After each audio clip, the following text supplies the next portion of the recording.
भगवान लीला और आगे बढ़ती है। यहाँ पर देखिए ये सूत जी हैं और जो सुखदेव हैं ये कोई एक नहीं। जो सुखदेव जी महाराज हैं उनके ही परम शिष्य श्री सूत जी हैं और वही नैमिषारण्य तीर्थ में बड़ा सुंदर व्यासपीठ पे विराजमान हैं।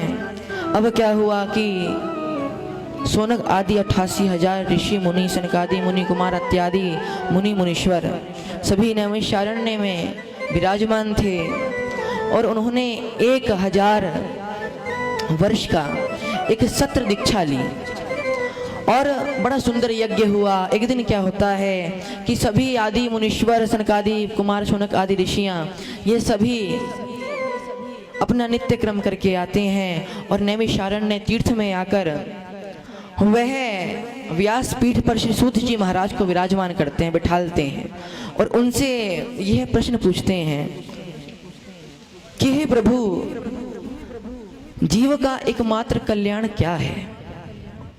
ये जो जीव है मनुष्य का, ये जो मनुष्य हैं इनका एकमात्र कल्याण करने का कारण क्या है?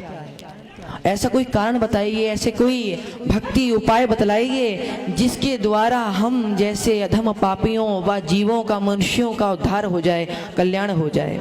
और क्या पूछा? और यह पूछने लगे कि हे सूत जी महाराज, आप यह भी बताएं कि भगवान श्री कृष्ण ने अवतार क्यों लिया? भगवान श्री कृष्ण ने अवतार क्यों लिया? वह वासुदेव के और देवकी जी के यहाँ किस कारण पधारे? और हे सूत जी महाराज यह भी बताएं कि भगवान की लीला किस प्रकार हुई? इस प्रकार के जब सूत जी महाराज से शौनक आदि 88,000 ऋषियां मुनि जब यह प्रश्न पूछते हैं तो सूत जी महाराज सबसे पहले श्री सुखदेव जी महाराज अपने गुरुदेव का स्मरण करते हैं कि वह निवृत्ति परायण पुरुष जो भगवान कृष्ण के अत्यंत प्रिय भक्त हैं, भगवान हैं, स्वयं भगवान सुखदेव हैं। ऐसे अपने गुरुदेव सुखदेव को मैं नमन करता हूँ। और सूत जी महाराज नारायणं नमस्कृत्य नरं चैव नरोत्तमं, नारायणं नमस्कृत्य नरं चैव नरोत्तमं, देवीं सरस्वतीं व्यासं ततो जयमुदीरये।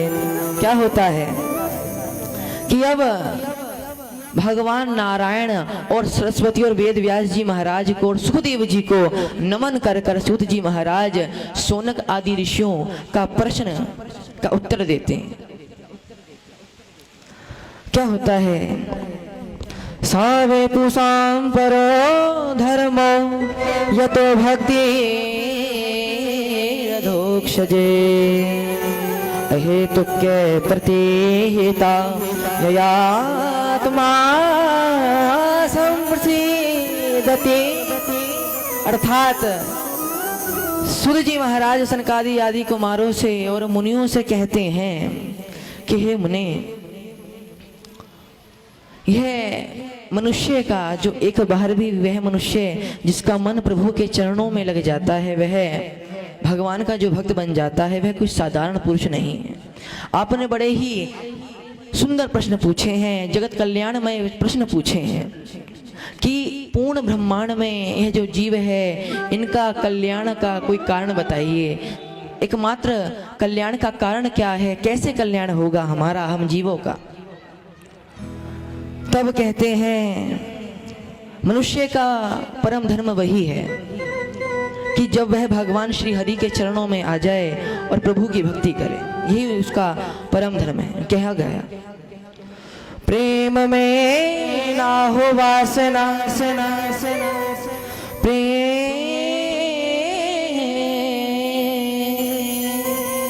प्रेम में ना हो वासना तो वरदान बन जाए, भक्त में होना कामना तो भगवान बन जाए। अगर प्रेम में वासना नहीं होती तो वह प्रेम नहीं, वह क्या बन जाता है? वरदान बन जाता है। जिस प्रेम में वासना नहीं वह वरदान है, और जिस भक्त के अंदर कामना नहीं वह भक्त नहीं, भगवान है। ये भी कहा गया भक्त भक्ति भगवंत गुरु चतुर नाम बबु एक। ये भक्त भक्ति भगवंत गुरु चारों एक ही हैं।